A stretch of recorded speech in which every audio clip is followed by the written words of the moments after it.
ममता बनर्जी को फिर एक बार मात दी है इलेक्शन कमीशन ने। वो सुप्रीम कोर्ट तक तो पहुंची और खुद अपनी पैरवी करने की एक नई रणनीति उन्होंने लोगों को चौंकाने के लिए दी, लेकिन खेल तो शह और मात का चल रहा है। और इलेक्शन कमीशन हर बार अपनी एक नई शह के साथ ममता बनर्जी को मजबूर कर रहा है कि वो पीछे हटे। और इस बार जो खेल हुआ है उसने ममता बनर्जी को पूरी तरह से सन्न करके रख दिया है। नमस्कार, धीरेन्द्र पुंडी न्यूज पॉइंट में आप सभी का एक बार फिर से स्वागत है। और बड़ी दिलचस्प खबर है क्योंकि चुनाव तो बंगाल का ही है जो लोगों के जहन में छाया हुआ है, क्योंकि ममता बनर्जी उसको उस ऊंचाई तक ले गई हैं इस संघर्ष को, जहां अब पीछे हटने का रास्ता ना ही केंद्र सरकार के पास है और ना ही इलेक्शन कमीशन के और ना ही ममता बनर्जी, क्योंकि जो भी हटेगा वो इस खेल में बिसात से बाहर हो जाएगा। आज जो खबर आई है, चुनाव आयोग ने पश्चिम बंगाल सरकार की मांग ठुकरा दी है कि 25 वरिष्ठ आईएएस आईपीएस अधिकारी, जिनमें गृह सचिव, याद रखिए गृह सचिव को भी शामिल किया गया है। क्यों किया गया है ये भी मैं आपको बताता हूं। ये पहला मौका है पूरे देश में जब किसी राज्य के गृह सचिव को भी इलेक्शन कमीशन ने ट्रेनिंग के लिए, जो अनिवार्य ट्रेनिंग होती है उसके लिए बुलाया है। जो वहां के जगदीश प्रसाद मीना है, वो वहां के गृह सचिव है, माफ कीजिएगा, गृह सचिव को बुलाया गया है। और बाकी ममता बनर्जी ने ये मांग की थी कि चुनाव ड्यूटी यानी सेंट्रल ऑब्जर्वर ट्रेनिंग से इनको छूट दे दी जाए। इन अधिकारियों को तमिलनाडु, केरल, असम, पुडुचेरी विधानसभा चुनाव के लिए सेंट्रल ऑब्जर्वर नियुक्त किया गया है, जिन्हें 5-6 फरवरी 2026 को दिल्ली में अनिवार्य ट्रेनिंग यानी 2 दिन की जो ब्रीफिंग होती है, ट्रेनिंग होती है, उसमें शामिल होना है। और ममता बनर्जी इसको लेकर कोर्ट तक पहुंची, आपको मालूम है कोर्ट तक पहुंचेंगी, लेकिन अभी तो चुनाव आयोग ने उनको कोई छूट देने से इनकार कर दिया है, क्योंकि आपको मालूम होगा कि हर राज्य के अधिकारियों को, वरिष्ठ अधिकारियों को दूसरे राज्यों के चुनाव में उनको एक सेंट्रल ऑब्जर्वर नियुक्त किया जाता है, जो वहां चुनाव की गड़बड़ियां और या तमाम चुनाव में होने वाली किसी भी सुविधा असुविधा का ख्याल रखते हैं। और ये अमूमन इस देश की पूरी प्रैक्टिस है। आपको मालूम है, पहले हम लोग बता चुके कि इलेक्शन कमीशन को कभी भी अपने कर्मचारी नहीं होते हैं उसको राज्य सरकार और केंद्र सरकार से ही लेने होते हैं। यही एक नॉर्म है। ईसीआई ने स्पष्ट कहा है, चूंकि ममता बनर्जी पहुंची, उन्होंने कहा कि इस तरह के सीनियर अधिकारी को लिया नहीं जा सकता है। लेकिन इलेक्शन कमीशन ने कहा मूल सूची में कोई बदलाव नहीं है। राज्य को पहले कई बार मौके दिए जा चुके हैं वैकल्पिक नाम देने के, यानी ममता बनर्जी जानबूझ के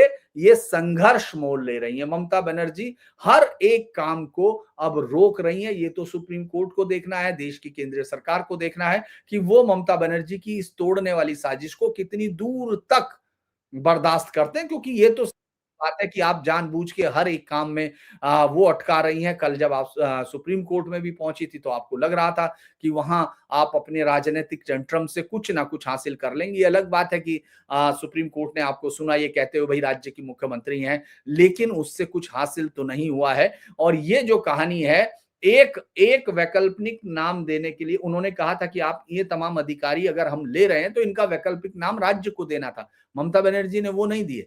ममता बनर्जी ने कोई अधिकारी इस लेवल का नहीं दिया, लेकिन ममता बनर्जी ने इसको रोकने की कोशिश जरूर की थी। सिर्फ इस सूची में उन्होंने एक बदलाव किया। ये 25 अधिकारी हैं, केवल एक अधिकारी को मेडिकल ग्राउंड पर छूट दी है, बाकी सभी को दिल्ली जाना अनिवार्य है। राज्य में शुरू में 9, बाद में और कुछ नाम दिए थे, लेकिन ईसीआई ने वो सारे खारिज कर दिए हैं।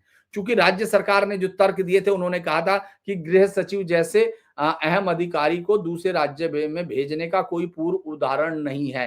कानून व्यवस्था प्रशासन, खासकर 2026 के विधानसभा चुनाव से पहले पश्चिम बंगाल में चुनाव प्रभावित होगा, जब अन्य प्रमुख अधिकारी जैसे पीबी सलीम जो माइनॉरिटी अफेयर सेक्रेटरी हैं, पी उलगाथन जो पंचायत सेक्रेटरी हैं, संजय बंसल, अवनिंदर सिंह, सौमित्र मोहन आदि की छूट जरूरी है, ये उन्होंने मांगा। और वैकल्पिक सूची किसकी दी गई थी? राजीव कुमार, अभिनव चंद्रा, इन सबके नाम वैकल्पिक सूची के थे। लेकिन ईसीआई ने कहा है, इलेक्शन कमीशन ने कहा सभी नामित अधिकारी, 15 आईएएस हैं, 10 आईपीएस से को जाना होगा। ये रूटीन प्रक्रिया है, राज्य सहयोग नहीं कर रहा है।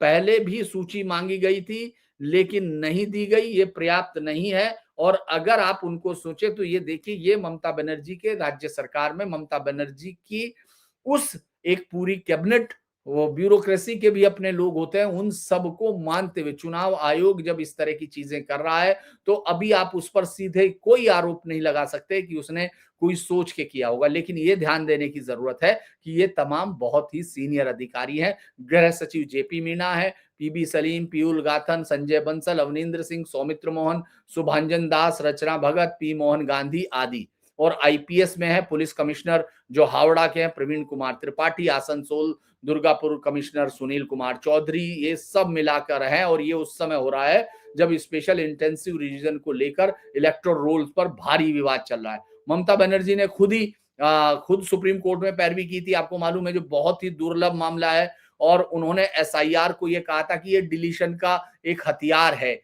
दरअसल आपको मालूम होगा बड़े इंटरेस्टिंग चीजें आ रही हैं। इलेक्शन कमीशन ने अपने सुप्रीम कोर्ट में जो हलफनामा दिया था उसमें बताया था कि 6 बच्चों के माँ बाप, एक बच्चे या 4,59,000 मामले ऐसे हैं जहां एक पेरेंट से ज्यादा 5 बच्चे लिंक हैं।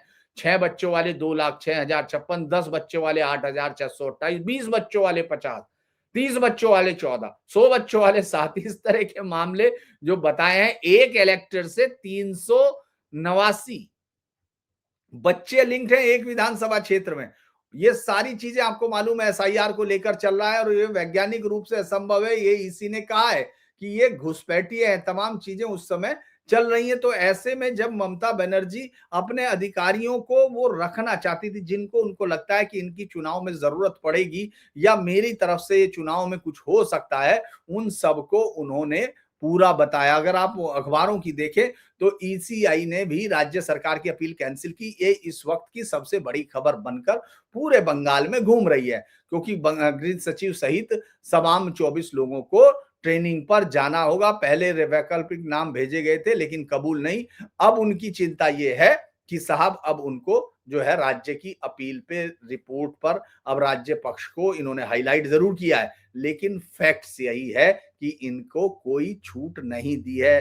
वर्तमान जो पत्रिका है टेलीग्राफ है, ये आपको मालूम है कि किस तरह से जब ऐसी खबर आती है तो उसको कैसे रिपोर्ट करते हैं। उन्होंने उसी तरह रिपोर्ट किया कि राज्य में साफ दिक्कतें हो जाएंगी, गृह सचिव को बाहर भेजना असुविधाजनक है, टकराव बढ़ने की आशंका है। इस अखबार की हेडलाइंस में ये है। टीएमसी का गुस्सा है कि साहब ईसीआई पूरी तरह से बीजेपी के प्रवक्ता की तरह या बीजेपी की आईटी सेल की तरह काम कर रहा है। यही बात मुख्यमंत्री भी बोलती हैं तो ये अखबार भी उसी तरह बोलता है। ये सब 2026 से पहले, जो चुनाव से पहले एक प्रशासनिक नियंत्रण जरूरी है, क्योंकि अगर ये अधिकारी, मुझे लगता है कि चुनाव आयोग की नजर में ऐसा है कि अगर उसको लगता है कि ये अधिकारी यहाँ रहते हैं और चुनाव के दौरान, चूंकि ये ऑब्जर्वेशन, हालांकि वो पूरे चुनाव में बाहर नहीं रहेंगे, उस समय चुनाव के वक्त ही ऑब्जर्वर बन के जाते हैं, लेकिन फिर भी उनको लगता है कि ये जो प्रशासनिक नियंत्रण है जिसमें ममता बनर्जी अभी किसी भी सेंट्रल के या चुनाव आयोग को स्वतंत्र काम नहीं करने दे रही, उसमें ये एक बहुत बड़ा मुझे लगता है कि उनको जिम्मेदारी मिलती है। क्या इससे पहले कभी ऐसा हुआ है क्या? ये हम देखते हैं कि किसी राज्य के, चूंकि आज तक कभी कोई चीफ सेक्रेटरी तो खैर कभी नहीं बुलाया गया, लेकिन अधिक माफ कीजिएगा, ये जो है आमतौर पर secretaries, additional secretary, principal secretary rank या उससे नीचे के अधिकारी आईएएस आईपीएस को चुने जाते हैं। और जैसे अब इसमें 1995 से लेकर 2015 तक के बैच को 16 का शामिल किया गया है। होम सेक्रेटरी को अमूमन राज्य सरकार पैनल भेजती है और ईएसआई उनमें से चुनता है। ये एक नॉर्मल प्रक्रिया है। और जो राज्य सहयोग नहीं करते उसमें से इलेक्शन कमीशन खुद छांट सकता है, क्योंकि होम सेक्रेटरी को भी राज्य के मुख्य अधिकारी के तौर पर गिना जाता है, जिनको मुख्यतः ईसीआई बाहर रखता है, इस मतलब ट्रेनिंग शेड्यूल से बाहर रखता है ताकि दूसरे राज्य में ना भेजा जाए, क्योंकि कानून व्यवस्था की एक बड़ी रीढ़ होम सेक्रेटरी को माना जाता है।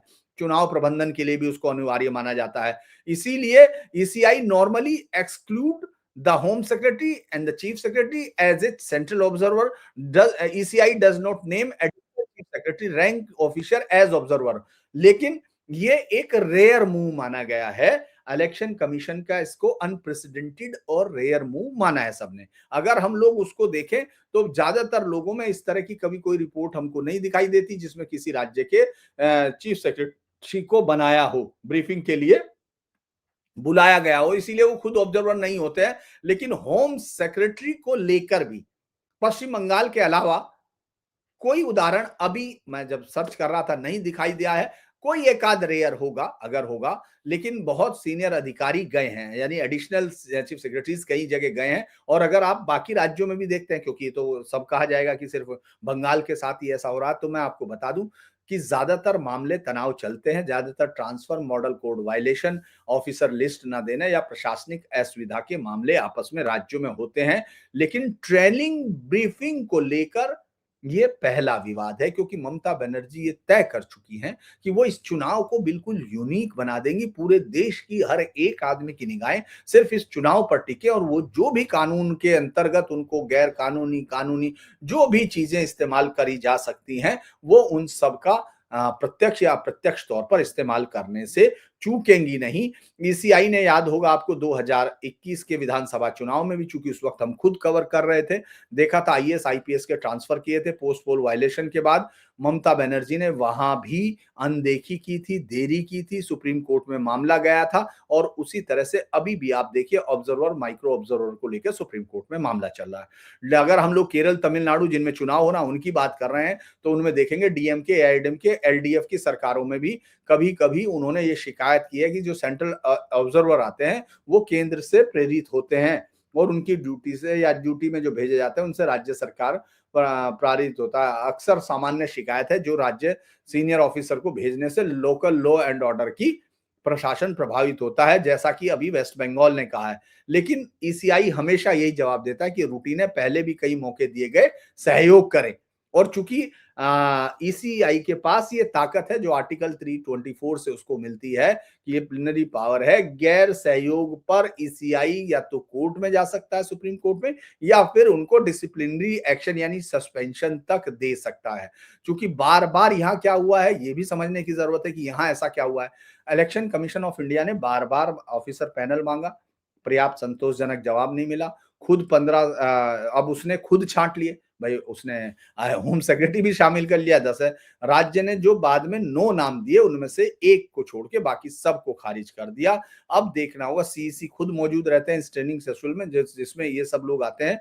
और ये जो है चूंकि राज्य सहयोग नहीं कर रहा है, तो इसको देखना होगा कि अब इसका क्या होगा। लेकिन फिलहाल तो इलेक्शन कमीशन ने एक चाल और चली है, अपनी चाल, मतलब चाल का मतलब मैं कोई साजिश नहीं, एक पूरा मूवमेंट शुरू किया है, और उसका बदला ममता बनर्जी कहां तक लेती हैं। आज और कल उनको ट्रेनिंग करनी है। अब ट्रेनिंग में थोड़ी देर बाद ही पता चलेगा कि उनमें से सारे अधिकारी आए हैं, आ रहे हैं या नहीं आ रहे हैं, और क्या ये मामला भी सुप्रीम कोर्ट आएगा। यानी इलेक्शन कमीशन और ममता बनर्जी के बीच ये खेल जारी है।